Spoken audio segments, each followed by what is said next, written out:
Quinoa pudding. Wow, quinoa pudding. నిజంగా puddings అంటేనే మనము బాబోయ్ చాలా షుగర్స్ ఉంటాయి, అన్హెల్దీ ఏమో అని అనిపిస్తుంది. సో కినోవాతో పుడ్డింగ్ కాబట్టి కొంచెం హెల్దీగానే ఉంటుంది, కొంచెం చాలా హెల్దీగా ఉంటుంది. ఓకే, మనం స్టార్ట్ చేసేద్దాం. ఓకే, ఇంగ్రీడియంట్స్ తెచ్చేస్తాను. ఓకే లాస్య, ఇంగ్రీడియంట్స్ తెచ్చేసాను. సో చాలా ఇష్టమైన ఇంగ్రీడియంట్స్ అనమాట.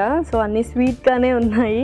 చక్కగా కొబ్బరి పాలు, తర్వాత ఇలాచీ పౌడర్ తీసుకోవచ్చు, fruits, dry fruits, wow, quinoa మన మెయిన్ ఇంగ్రీడియంట్. సో మరి స్టార్ట్ చేసేద్దాం ప్రాసెస్. ఓకే, ఫస్ట్ ఒక మిక్సింగ్ బౌల్. సో ఆల్రెడీ నేను కినోవాని బాయిల్ చేసి తెచ్చాను. ఫస్ట్ కినోవా, నెక్స్ట్ కొబ్బరి పాలు. సో మనం ఎక్కువగా మిల్కే యూస్ చేయకుండా ఇలా కొబ్బరి పాలు కూడా అప్పుడప్పుడు మనం ఇంక్లూడ్ చేసుకుంటూ ఉండాలి. ఇంకొక స్పూన్,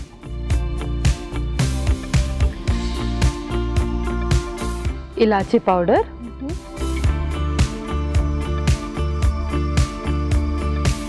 ఆ తర్వాత తేనె,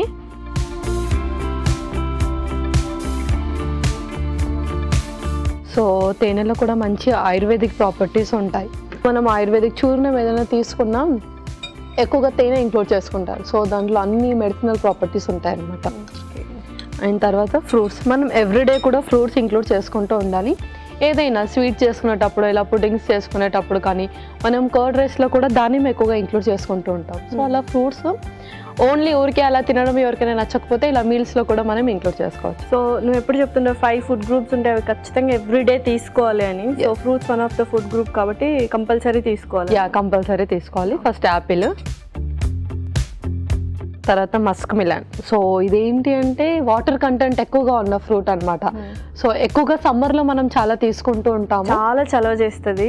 చాలా చలవ చేస్తుంది. అండ్ ఇప్పుడు కూడా నార్మల్ సీజన్స్లో కూడా ఎవరు వాటర్ ఎక్కువగా తీసుకోవట్లేదు కాబట్టి, సో ఏ సీజన్లో అయినా మనం వాటర్ కంటెంట్ ఫ్రూట్స్ ఇంక్లూడ్ చేసుకోవాలి, తప్పగా తీసుకోవచ్చు. తర్వాత మస్క్ మిలన్, తర్వాత దానిమ్మ. ఇదైతే అందరికీ నచ్చుతుంది అండ్ చాలా బెనిఫిట్స్ కూడా ఉంటాయి దీనివల్ల మనకు. నెక్స్ట్ మనం డ్రై ఫ్రూట్స్ కూడా ఇంక్లూడ్ చేద్దాం. సో డ్రై ఫ్రూట్స్ ఏంటి అంటే చిన్నపిల్లలకు మనం ఎక్కువగా పెట్టాలి. వాళ్ళ బ్రెయిన్ ఫంక్షనింగ్ అనేది లైక్ 2 years తర్వాత నుంచి వాళ్ళకి ఎక్కువగా ఉంటుందన్నమాట. ఫంక్షనింగ్ ఇంప్రూవ్ అవ్వడము, గ్రోత్ అండ్ డెవలప్మెంట్, ఎవ్రీథింగ్ కూడా.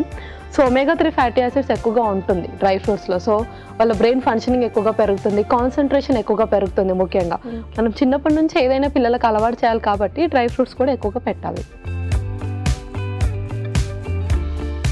సో ఆల్మోస్ట్ మనం ఫ్రూట్స్ అన్ని వేసేసామన్నమాట. అవును, ఫ్రూట్స్ అన్ని మనకి నచ్చిన ఫ్రూట్స్ కూడా ఏమైనా ఇంక్లూడ్ చేసుకోవచ్చు. లైక్ బనానా కానీ అవన్నీ కూడా ఇంక్లూడ్ చేసుకోవచ్చు. అండ్ సమ్మర్ వస్తే అందరికి మ్యాంగో ఇష్టం, సో మ్యాంగో పీసెస్ కూడా మనం ఇంక్లూడ్ చేసుకోవచ్చు. ఓకే, సో చక్కగా అలా కలుపుతూ ఉండు, ఎందుకంటే మొత్తం పుడ్డింగ్ కదా, ఆ ఫ్లేవర్స్ అన్నీ కలవాలి. నెక్స్ట్ ఇంకా మనం సర్వ్ చేసేసుకుందాం. వావ్,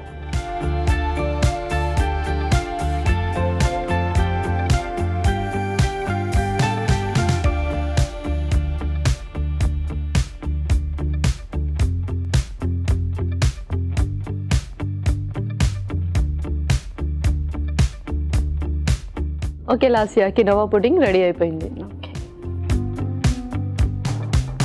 కినోవా పుడ్డింగ్ అయితే రెడీ. మరి దీనికి కావాల్సిన పదార్థాలు అలాగే తయారు చేసుకునే విధానం మరొకసారి చూసేయండి. కినోవా పుడ్డింగ్కి కావాల్సిన పదార్థాలు: కొబ్బరి పాలు 1 కప్పు, యాలకుల పొడి 1 టేబుల్ స్పూన్, తేనె 2 టేబుల్ స్పూన్లు, యాపిల్ ముక్కలు 1 కప్పు, మస్క్ మిలన్ ముక్కలు 1 కప్పు, దానిమ్మ గింజలు 1 కప్పు, డ్రై ఫ్రూట్స్ కొద్దిగా, కినోవా 1 కప్పు. కినోవా పుడ్డింగ్ తయారు చేసుకునే విధానం: ముందుగా ఒక మిక్సింగ్ బౌల్లో ఉడికించిన కినోవా, కొబ్బరి పాలు, యాలకుల పొడి, తేనె, యాపిల్ ముక్కలు, మస్క్ మిలన్ ముక్కలు, దానిమ్మ గింజలు, డ్రై ఫ్రూట్స్ వేసి బాగా కలిపి సర్వింగ్ బౌల్లో తీసుకొని సర్వ్ చేసుకుంటే టేస్టీ కినోవా పుడ్డింగ్ రెడీ.